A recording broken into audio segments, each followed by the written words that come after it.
Hello everyone, welcome to the channel Tutor Box. और आज की इस क्लास में हम डिस्कस करने वाले हैं एड्रिनल ग्लैंड के हार्मोन। तो यहाँ पर देखिए एड्रिनल ग्लैंड के दो पार्ट होते हैं। The first one is adrenal cortex and second one is adrenal medulla. Cortex और मेडुला दोनों ही अपने हार्मोन सीक्रेट करते हैं। तो इन दोनों से निकलने वाले हार्मोन कहाँ कहाँ से निकलते हैं, कौन कौन सी सेल से निकलते हैं, उनका सोर्स क्या है, प्लस उनका कंट्रोल कौन करता है, मतलब उनके सीक्रेशन पर कंट्रोल कौन सी कंडीशंस में होता है, और उन हार्मोन के एक्शन क्या है, ये सभी हम आज के इस लेक्चर में देखने वाले हैं। तो आगे बढ़ने से पहले यही कहना चाहूँगा कि जिन्होंने भी अब तक चैनल को सब्सक्राइब नहीं किया है वो चैनल को सब्सक्राइब जरूर कर लें। तो यहाँ पर देखें एड्रिनल कॉर्टेक्स जो हमारा होता है, एड्रिनल कॉर्टेक्स से तीन तरह के हार्मोन यहाँ पर निकल रहे हैं। अगर हम category wise, chemical category wise देखें तो first one is mineralocorticoid, second one is glucocorticoids and third one is androgen. और एड्रिनल मेडुला से निकल रहा है एपिनेफ्रिन एंड नॉर एपिनेफ्रिन। तो ये कैटेकोलेमाइंस हो गए। तो सबसे पहले हम देखते हैं एड्रिनल कॉर्टेक्स के हार्मोन। द एड्रिनल कॉर्टेक्स से कौन सा हार्मोन निकल रहा है? The first hormone is mineralocorticoids. Mineralocorticoids, और मेनली अगर हम बात करें तो हम यहाँ पर एल्डोस्टेरोन की बात कर रहे हैं। यहाँ पर मेनली किसकी बात कर रहे हैं? एल्डोस्टेरोन की, मिनरलोकॉर्टिकॉइड्स के अंदर। सो यहाँ पर देखिए ये किससे रिलीज हो रहा है? द सोर्स कौन सी सेल से रिलीज हो रहा है? Zona glomerulosa cells. Zona glomerulosa cells of adrenal cortex are releasing this hormone. Then what are the condition, कौन कौन सी ऐसी कंडीशंस होंगी जिससे कि ये जो है सीक्रेट होगा? तो जब कभी भी बॉडी में ब्लड पोटेशियम लेवल बढ़ जाएगा, ब्लड पोटेशियम लेवल बढ़ जाएगा as well as angiotensin second. Blood का पोटेशियम लेवल और एंजियोटेंसिन सेकेंड दोनों ही इसको क्या करेंगे? इसके सीक्रेशन को स्टिमुलेट करेंगे। So they are the two thing, body में पोटेशियम का लेवल बढ़ना और दूसरा एंजियोटेंसिन सेकेंड का होना, इंक्रीज होना जो है वो क्या करेगा? इसको स्टिमुलेट करेगा। Then what are the function, इसके फंक्शन क्या है? तो ये देखिए यहाँ पर ये ब्लड सोडियम एंड वाटर को क्या कर रहा है? इंक्रीज कर रहा है। It increase the sodium and water level, clear, as well as it also decrease the blood potassium level. तो यहाँ पर हमने बताया ही था कि जब भी ब्लड में पोटेशियम का लेवल बढ़ेगा तो ये रिलीज होगा। इसका मतलब क्या हो गया कि ये ब्लड में पोटेशियम के लेवल को कम करेगा। और नाम क्या है दोस्तों इसका? नाम देखिए स्टूडेंट्स, इसका क्या है? मिनरल्स, मिनरलोकॉर्टिकॉइड्स, मतलब कि जो मिनरल्स पर एक्ट करेगा। तो यहां पर हमारे मिनरल वाले आयंस कौन कौन से हो गए?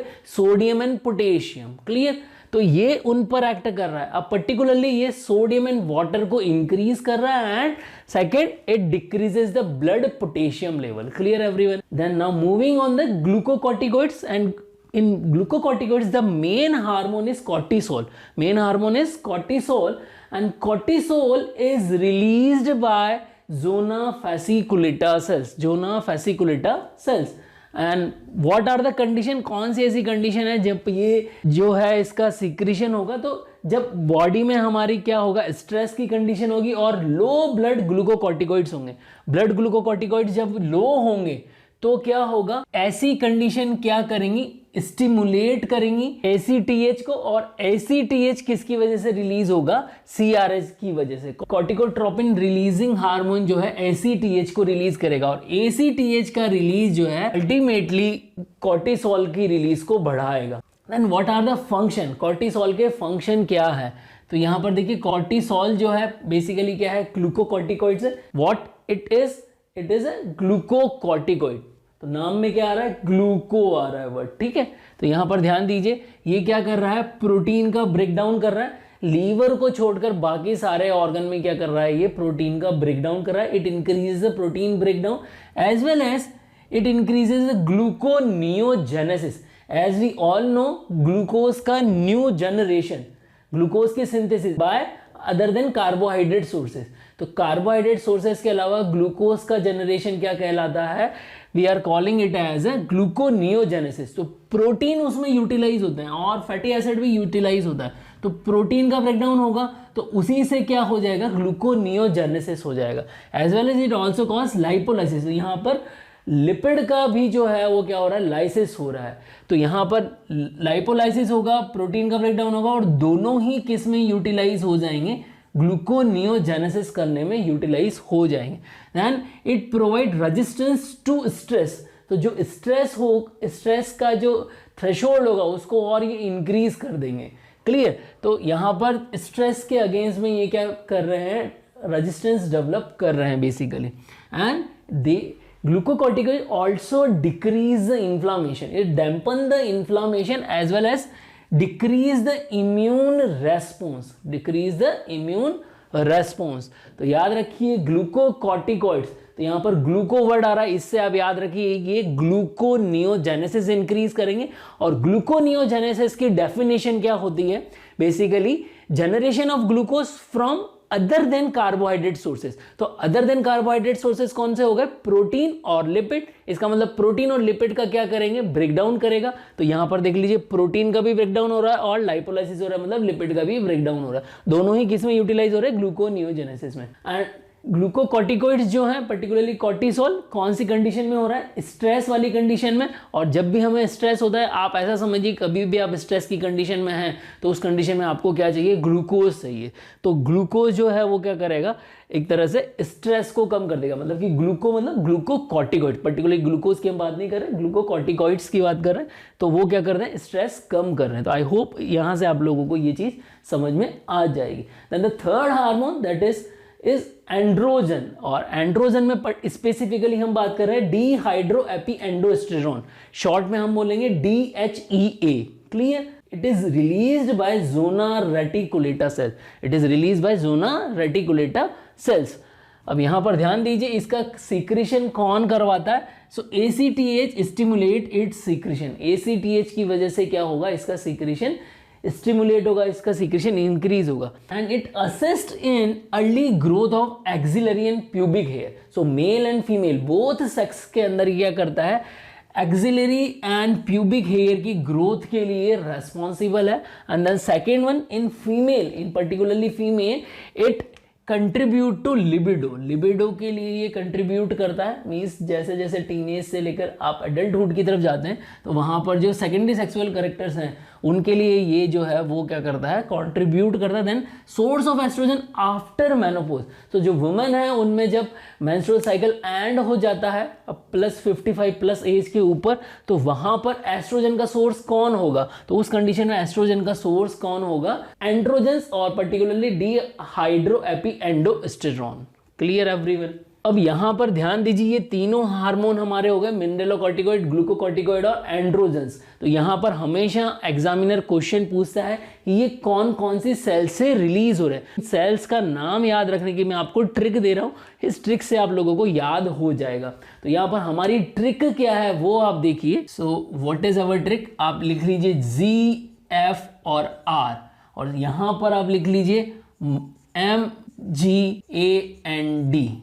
ठीक है? तो यहां पर देखिए GFR क्या होता है, basically glomerular filtration rate. GFR आपने यूरिनरी सिस्टम में काफी टर्म पढ़ी होगी और ये टर्म काफी फेमस है, GFR। सो G मीन्स क्या हो जाएगा, glomerular cells, F means fasciculata cells and R means reticulata cells. आगे जो ना आप वर्ड आपको लगाना ही है। अब G में GFR किसका जो है कम हो गया, महात्मा गांधी का। तो महात्मा MG, महात्मा गांधी, गांधी की स्पेलिंग GANDHI होगी। तो G यहां लिखना है और AND यहां आपको लिखना है। तो M4 हो जाएगा मिनरलोकॉर्टिकॉइड, G4 हो जाएगा ग्लूकोकॉर्टिकॉइड और AND मतलब एंड्रोजेंस, AND मतलब एंड्रोजेंस। तो आई होप आप लोगों को इस ट्रिक से जो है ये सेल्स के जो सोर्स हैं वो याद हो जाएंगे। और ये क्वेश्चन काफी बार जो है कॉम्पिटिटिव एग्जामिनेशन में पूछा जा चुका है और बच्चे हमेशा गलत कर देते, क्योंकि नाम तीनों ही सेल्स का जोना से स्टार्ट हो रहा था, बच्चों को याद नहीं रहता। तो इसीलिए इन चीज़ों को याद रखने के लिए ये ट्रिक मैं आप लोगों को दे रहा हूँ। आई होप आप लोगों को ये ट्रिक पसंद आएगी और इससे याद भी रह जाएगा। Now looking on the adrenal medulla hormone, और यहाँ पर एड्रिनल मेडुला से कौन कौन से हार्मोन रिलीज हो रहे हैं। So we have epinephrine and norepinephrine. So epinephrine का अदर नेम सिनोनिम क्या है, एड्रिनलिन, और नॉरएपिनेफ्रिन का सिनोनिम क्या है, नॉरएड्रेनालिन। तो आप लोगों को कभी कभी ऐसे भी पूछ लिया जाता है एड्रेनालिन और नॉरएड्रेनालिन। तो याद रखिए दोनों ही सिमिलर है, एपिनेफ्रिन और एड्रेनालिन और नॉरएपिनेफ्रिन और नॉरएड्रेनालिन। क्लियर? नाउ इनका सोर्स क्या हो गया, तो क्रोमोफिन सेल्स जो है वो इनका सोर्स है, इनसे ये रिलीज हो रहे हैं। नाउ देखिए कंट्रोल ऑफ सिक्रीशन, इनके सिक्रीशन पे कंट्रोल कौन करेगा, तो सिंपैथेटिक प्री गैंग्लियोनिक न्यूरॉन जो होते हैं, sympathetic preganglionic neuron, they are releasing what, acetylcholine, and acetylcholine ही इनके सिक्रीशन को स्टिमुलेट करेगा। Particularly sympathetic preganglionic neuron से जो भी न्यूरोट्रांसमीटर रिलीज होगा, it stimulate their secretions. Clear? And what are their action, क्या इनका एक्शन है, तो ड्यूरिंग स्ट्रेस कंडीशन, जब भी हमारी बॉडी में स्ट्रेस कंडीशन होगी, उन कंडीशन के अंदर जो हमारा ऑटोनॉमिक नर्वस सिस्टम का सिंपैथेटिक डिवीजन है, मतलब कि सिंपैथेटिक नर्वस सिस्टम है, वो उसको एक्टिवेट करेंगे, उसकी एक्टिविटी को एनहेंस करेंगे। आपने सुना भी होगा जब कभी भी किसी को गुस्सा आता है तो साइंटिफिक टर्मिनोलॉजी में हम बोल देते हैं कि इसका एड्रेनलिन बढ़ गया है, इसका एड्रेनलिन बढ़ गया है, या फिर हम यंगस्टर्स के लिए बोलते हैं कि इनमें एड्रेनलिन पावर ज़्यादा है, या मेल या फीमेल एथलीट्स के लिए भी बोला जाता है कि इनका एड्रेनलिन काफ़ी सर्ज कर रहा है। तो उसका मतलब यही होता है कि उनकी सिंपैथेटिक पावर जो है वो स्टिमुलेट हो रही है, और जब कभी भी सिंपैथेटिक एक्टिविटी इंक्रीज होगी, हमारी हार्ट एक्टिविटी बढ़ जाएगी, रेस्पिरेटरी एक्टिविटी बढ़ जाएगी, और स्केलेटल मसल्स की एक्टिविटी बढ़ जाएगी, और ये सब एक्टिविटी क्या कराएंगे आपके अंदर, ट्रिपल एफ जो फाइट, फ्लाइट और फियर वाला जो मोड है उसको एक्टिवेट करेगी। So during stress condition sympathetic over activity को, ये सिंपैथेटिक डिवीजन की एक्टिविटी को एनहेंस करेंगे। कौन? एपिनेफ्रिन और nor epinephrine. Clear everyone? So I hope आप लोगों को यहाँ पर एड्रिनल ग्लैंड के जो हार्मोन है, कॉर्टेक्स, एड्रिनल कॉर्टेक्स और एड्रिनल मेडुला, दोनों से रिलीज होने वाले हार्मोन्स का एप्लीकेशन समझ में आई होगी, इनके फंक्शन समझ में आए होंगे, इनका सोर्स समझ में आए होंगे। तो यहाँ पर मैंने आप लोगों से कुछ क्वेश्चंस डिस्कस किए हुए हैं एड्रिनल ग्लैंड के हार्मोन के ऊपर। इन क्वेश्चन के आंसर आप कमेंट बॉक्स में जरूर लिखें, और अगर आप लोगों को लगता है कि ये लेक्चर यूजफुल है तो इस लेक्चर को ज़्यादा से ज़्यादा बच्चों तक शेयर करें। जय भारत, जय हिंद।